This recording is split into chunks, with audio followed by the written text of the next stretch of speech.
ওই ম্যাডাম, হঠাৎ করে আপনাকে স্বপ্ন দেখতেছি, মনে হয় ভালোবাসা ফেলছি।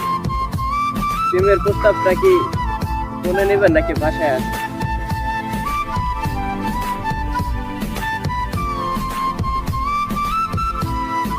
বাবু একটা চুম্মা দেব? না। একটা দেই? না। কেন? যদি আমি প্রেগন্যান্ট হয়ে যাই?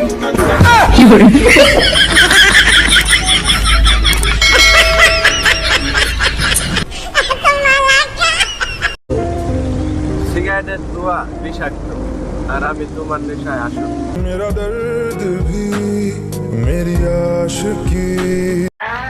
যখন আমি আমার এক্সে দেখি তখন আমার মন থেকে একটা কথাই বের হয়, চমলক্ষ।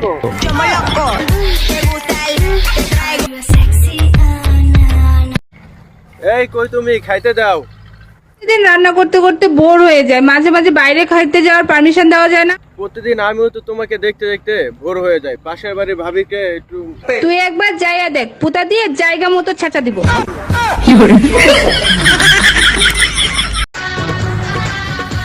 জান, বিশ্বাস কর, আমি চাইলে অনেকগুলো ফিল্ম করতে পারতাম, কিন্তু করি নাই, কারণ আমি তোর মতো পাইকারি মাল না।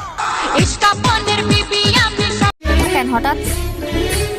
একটা কথা বলার ছিল। বলো। আব্বু তোমাকে খুব পছন্দ করছে। এখন আর আমার পক্ষে সম্ভব না। কেন বেবি, কি হলো আবার তোমার? তোমাকে ভালোবাসি, আর বিয়ে করলে তোমাকেই করব। তোমার আব্বুকে বলো আমাকে ভুলে যেতে।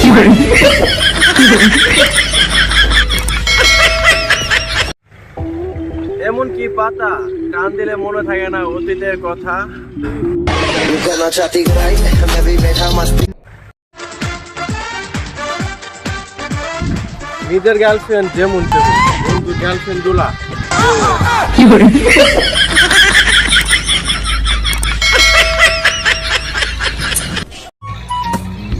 স্বপ্ন আইসা আকাম করো তুমি, আর দোষ হয় আমার। তুমিও পিচ্ছি, আমিও পিচ্ছি, চলো না রেস্টুরেন্টে যায় খাই, কাটছি।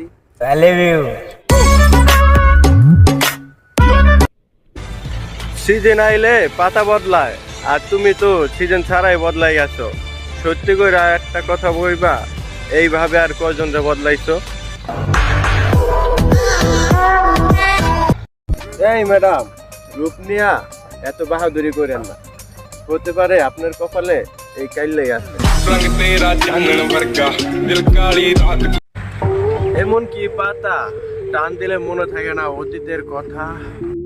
करना चाहती भाई मैं भी बैठा मस्ती। পুরা দুনিয়া জানে আমি হচ্ছি কালা, আর আমার মায়ের সান্ত্বনা দেই, তোমার পোলা কালো হইলো, চেহারার ফেস কাটিং সুন্দর আছে। প্রেম করে ধরা খাওয়ার পর মেয়েরা যা বলে, বাবা আমি ওকে কোনো সময় দেখিই নাই, ও আমার মাঝে মাঝে ডিস্টার্ব করতো। আর ছেলেরা, মা আমি ওকে খুব ভালোবাসি, ওকে ছাড়া আমি বাঁচবো না। তোমার চোখে দেখি আমার